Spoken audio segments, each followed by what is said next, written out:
Pension Day. My name's June, and I've always liked this post office.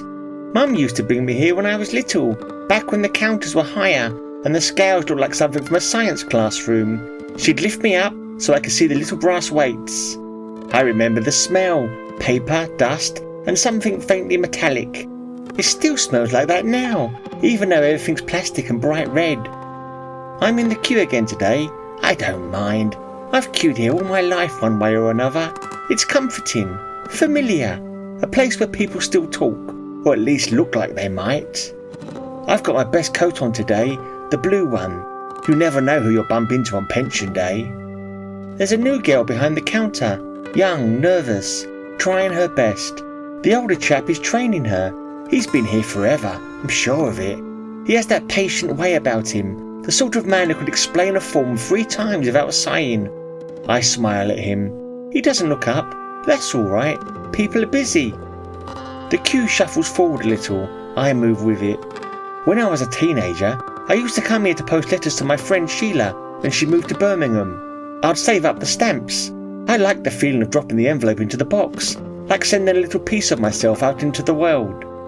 Later, when I was courting, I'd post letters to my Jim during his national service. I'd stand right here, rehearsing what I'd written, wondering if it sounded too eager or not eager enough. Funny how you worry about things like that when you're young. The queue moves again. I smile at the woman in front of me. She gives a small smile back, the polite kind people do when they catch someone's eye, then looks away. Happens a lot. People smile without thinking. It's nice. When my son was born, I came here to send photos to my sister, little square prints with rounded corners. I'd collect my child benefit every week and buy him a comic. Later, when he moved to Australia, I'd send him parcels, biscuits, tea, silly things he didn't need, but said he liked getting. He begged me to join him once. "Come out here, Mum, you'd love it." But I couldn't leave London. My whole life was here. My memories, my routines, my post office. The queue shuffles. I move with it. After Jim died, I came here more often, paying bills I didn't understand, asking questions, chatting with the staff. They were kind. They always had a moment for me. Sometimes that was the only conversation I had all day. I glance at the young man behind me. He gives a faint smile, the sort people give when they're thinking about something else entirely. Still, it's nice to see a friendly face. The new girl behind the counter drops a roll of labels. The older chap picks them up and says something I can't hear. She laughs. It's a nice sound, bright, hopeful.